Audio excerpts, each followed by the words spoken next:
गिरधर गोपाल की भक्ति और सेवा करते करते छोटी मीराबाई के दिन मेड़ता में आनंद से गुजर रहे थे। मगर ये आनंद ज्यादा दिन न रहा। कम उम्र में ही उनकी मां वीर कुमारी की मृत्यु हो गई।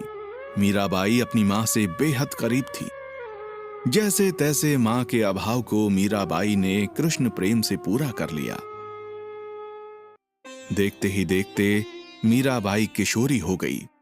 जिस उम्र में लड़कियां अपनी सहेलियों के साथ हंसते खिलखिलाते भावी जीवन के सपने देखा करती हैं, किसी सुंदर राजकुमार के घोड़े पर सवार होकर आने और उन्हें ले जाने की रोमानी कल्पनाएं किया करती हैं, उस उम्र में मीराबाई को श्री कृष्ण की भक्ति में ही सारे संसार का सुख मिलता था।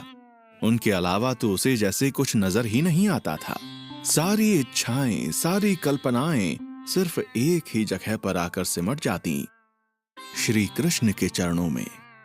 वो रात दिन बस यही गुनगुनाया करती, मेरो तो गिरधर गोपाल, दूसरो न कोई, जाके से मोर मुकुट, मेरो पति सोई।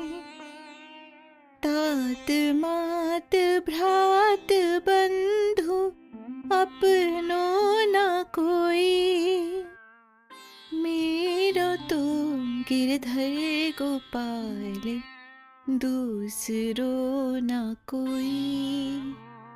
एक दिन मीराबाई अपने कक्ष में बैठी एक पाती पर कुछ लिख रही थी। तभी वहां उसकी सहेली हीराबाई आई। इतनी तनलीनता से क्या लिख रही हो मीरा? जरा दिखाओ तो। अपनी रसिया को प्रेम पत्र लिख रही हो क्या? मीराबाई ने पाती छुपाने की कोशिश की, लेकिन हीराबाई ने जबरन देख ली। राधा का नाम? तुम तो राधा को अपनी सौतन मानती हो, फिर राधा राधा क्यों लिख रही हो? क्या करूं? सुना है मेरे कृष्ण अपना नाम लेने से इतने प्रसन्न नहीं होते जितने राधा के नाम से होते हैं। अगर उनकी प्रसन्नता इसी में है तो यही सही। तो क्या कृष्ण की प्रसन्नता के लिए कुछ भी कर लोगी? और नहीं तो क्या, अपने गिरधर की प्रसन्नता के लिए तो मैं हंसते हंसते जहर भी पी लूंगी। ऐसी बातें करना आसान है, जब समय पड़ेगा तब देखेंगे। हाँ हाँ देख लेना, राजपुतानी हूँ, जान दे दूंगी, मगर अपनी जबान से न जाऊंगी। वैसे तुम्हारे बाबा साहब ने ऐसा प्रबंध कर दिया है कि शायद तुम्हें जान ही देनी पड़े। उड़ते उड़ते खबर मिली है कि तुम्हारे बाबा साहब ने तुम्हारा रिश्ता मेवाड़ के कुंवर साहब भोजराज के लिए भेजा है। भोजराज मेवाड़ नरेश राणा सांगा के सबसे बड़े कुंवर हैं। अगर ये संबंध पक्का हो गया तो हमारी मीराबाई मेवाड़ जैसे बड़े राज्य की महारानी बनेगी। मेरे सामने ऐसे पाप और अधर्म की बात तुम कर भी कैसे सकती हो हीरा? तुम जानती हो ना, मैंने अपना संबंध बचपन में ही श्री कृष्ण से जोड़ लिया था। अब ये किसी और से नहीं जुड़ सकता। मैं तुम्हारे गिरधर प्रेम को समझती हूँ सखी, मगर ये संसार नहीं समझेगा। उसके लिए लौकिक और अलौकिक संबंध अलग अलग होते हैं। तुम श्री कृष्ण की भक्त तो हो सकती हो, मगर पत्नी नहीं। मेरा संसार तो सिर्फ मेरे सांवरे मनमोहन है। बाकी लोग क्या सोचते हैं, क्या करते हैं, इसकी मुझे जरा भी परवाह नहीं। मैं जानती हूँ मेरे कान्हा मेरी भक्ति की परीक्षा ले रहे हैं। वो मुझे इस मुसीबत से जरूर बचाएंगे। मीराबाई को अपनी भक्ति पर, अपने प्रेम पर पूरा विश्वास था, लेकिन परीक्षा तो अब शुरू हुई थी। इसका अंत कहाँ जाकर होना था, ये तो गिरधर के अलावा किसी को नहीं पता था। 2 दिन बाद पूरे जोधपुर में ये शुभ सूचना फैल गई कि दद्दा जी की पोती और राव रतन सिंह की इकलौती बेटी, महान मेवाड़ नरेश राणा सांगा की बहू और राजकुंवर भोजराज की दुल्हन बनने जा रही है। इस संबंध से हर कोई खुश था सिवाय मीराबाई के। वो तो गिरधर के चरणों में बैठी अपनी रक्षा की गुहार लगा रही थी। हरि तुम हरो जन की भीर, द्रौपदी की लाज राखी, तुम बढ़ायो चीर। हरि तुम हरो जन की भीर, भगत कारण रूप नर हरि, धरियो आप शरीर। हिरण्यकश्यप रावण कश्यप मार दीन्हु, धर्यो नाहिन धीर, हरि तुम हरो जन की भीर। बूढ़ते गजराज राख्यो, कियो बाहर नीर, दासी मीरा लाल गिरधर, दुख जहाँ तहाँ पीर, हरि तुम हरो जन की भीर। बेटी मीरा, इतनी उदास क्यों हो? आज तुम्हारे लिए सबसे ज्यादा सौभाग्य का दिन है। राजपुताना के सबसे समृद्ध और शक्तिशाली राज्य मेवाड़ के सबसे बड़े कुंवर की बींदनी बनने जा रही हो तुम। इसका मतलब समझती हो? एक दिन मेवाड़ की महारानी बनोगी। बाबा साहब, नहीं बनना मुझे महारानी। मैं तो अपने गिरधर के चरणों की दासी बनकर खुश हूँ। मैंने अपना तन मन धन सब कुछ इन्हीं पर न्योछावर कर दिया है। अब यही मेरे स्वामी हैं। मैं किसी और को अपना स्वामी नहीं मान सकती। गिरधर तो पूरे संसार के स्वामी हैं। हम सभी उनके भक्त हैं, मगर हम भक्ति में अपने सांसारिक कर्तव्य को नहीं भूलते। श्री कृष्ण ने स्वयं गीता में कहा है, मन से मेरी भक्ति करना और तन से अपने कर्म करना, यही पुरुषार्थ है। यही संसार में जीने का सही तरीका है। मैंने तुम्हें कभी श्री कृष्ण की भक्ति करने से नहीं रोका, मगर तुम्हें अपने सांसारिक कर्तव्य तो निभाने ही पड़ेंगे। बाबा साहब, मैं अकेली तो नहीं जिसने गोविंद के पीछे संसार को त्यागा है। कितने साधु सन्यासी हैं जिन्होंने सांसारिक सुखों को त्याग कर गोविंद के प्रेम को चुना। मीरा, वो सब पुरुष थे। एक स्त्री सब कुछ छोड़कर सन्यासी हो गई, ऐसा सुना है कभी? अरे तुम मेढ़ता का मान हो, क्या तुम सन्यासियों की तरह जंगलों में भटकती फिरोगी? और मैं सारी उम्र तुम्हें यहाँ पर कुंवारी बिठा कर नहीं रख सकता। विवाह तो तुम्हें करना ही होगा। कितनी बार बताऊं बाबा साहब, मेरा विवाह हो चुका है। मैंने गिरधर गोपाल को ही अपना पति मान लिया है। मैं अब किसी और से विवाह नहीं करूंगी। देखो मीरा, एक बात कान खोलकर सुन लो। इस विवाह से सिर्फ भोजराज और मीराबाई का संबंध नहीं जुड़ रहा है, बल्कि मेड़ता और मेवाड़ का संबंध जुड़ रहा है। राठौर और सिसोदिया वंश का संबंध जुड़ रहा है। इस विवाह से मेड़ता और मेवाड़ की शक्तियां संगठित होगी और दुश्मनों से अपने राज्य की रक्षा करेंगी। इसलिए यह विवाह होना बहुत जरूरी है।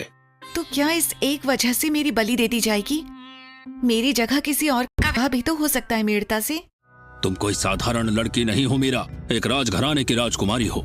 विवाह तो तुम्हारा ही होगा और इस समय तुम्हारा यही धर्म है कि तुम अपने राज्य की सुरक्षा के बारे में सोचो। जरूरत पड़ने पर श्री कृष्ण ने भी मुरली छोड़कर चक्र उठाया था। अरे जिनकी भक्ति तुम करती हो, कम से कम उन्हीं के चरित्र से कुछ सीखो कि कर्तव्यों का पालन कैसे प्राण देकर भी किया जाता है। मैं प्राण देने के लिए तैयार हूँ बाबा साहब, पर विवाह करने को नहीं। अगर यही बात है तो मेवाड़ की बहू बनकर प्राण दे देना। मेड़ता से तो जिंदा मीराबाई की ही डोली उठेगी। ये विवाह तो तुम्हें करना ही होगा। तुम्हें तुम्हारे गिरधर की सौगंध। रतन सिंह अपना आदेश देकर मीराबाई के कक्ष से लौट गए और मीराबाई गिरधर के चरणों में गिर पड़ी। क्या मेरे प्रेम में कोई कमी रह गई गिरधर, जो मुझे ऐसी परिस्थितियों में लाकर खड़ा कर दिया तुमने? या मेरी परीक्षा ले रहे हो कि तुम्हारे लिए अपनी जान दे सकती हो या नहीं? तो फिर देख लेना, ये मीराबाई तन मन और प्राण से सिर्फ तुम्हारी है गोविंद। कोई दूसरा पुरुष इसे छू भी नहीं सकेगा। अगर बाबा सा की यही इच्छा है कि मेरी अर्थी मेवाड़ से ही उठे तो यही। राव रतन सिंह ने अपना निर्णय मीराबाई को सुना दिया था और मीराबाई ने अपने कृष्ण को, जो तुम तोड़ो पिया मैं नाही तोड़ूं, तो सी प्रीत तोड़ कृष्णा कौन संग जोड़ूं। जो तुम तोड़ो पिया मैं नाही तोड़ूं, तुम भय तरुवर मैं भय पंखिया, तुम भय सरोवर मैं भय मछिया, तुम भय गिरिवर मैं भय चारा, तुम भय चंदा मैं भय चकोरा। जो तुम तोड़ो पिया मैं नाही तोड़ूं, तो से प्रीत तोड़ कृष्णा कौन संग जोड़ूं। तुम भय मोती प्रभु हम भय धागा, तुम भय सोना हम भय सुहागा।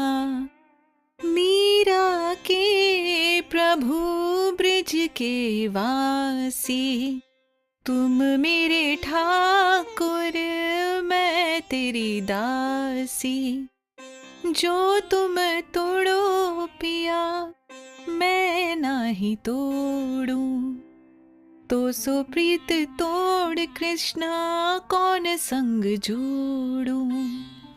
मीराबाई के विवाह की तैयारी शुरू हो गई थी, जो उसे अपने जौहर की तैयारी लग रही थी। मन में कृष्ण कृष्ण जपते हुए मीराबाई ने विवाह की सांसारिक रस्में निभाईं और भोजराज की दुल्हन बनकर मेवाड़ आ गई। सुहाग कक्ष में जाने से पहले मीराबाई के मन में पिता के प्रति आक्रोश था और गिरधर से रक्षा की प्रार्थनाएं थीं। मगर भोजराज ने जिस तरह का सौम्य व्यवहार किया, उसे देखकर मीराबाई का मन भोजराज के लिए सम्मान से भर उठा और श्री कृष्ण के लिए धन्यवाद से। भोजराज जैसा समझदार साथी देकर श्री कृष्ण ने उनके प्रेम की, उनके मर्यादा की रक्षा कर ली थी। मगर मेवाड़ में मीराबाई का आने वाला समय आसान नहीं था। बहुत सी परीक्षाएं होनी अभी बाकी थीं। ससुराल में कैसे कटे मीराबाई के शुरुआती दिन, जानने के लिए चलते हैं अगले एपिसोड पर।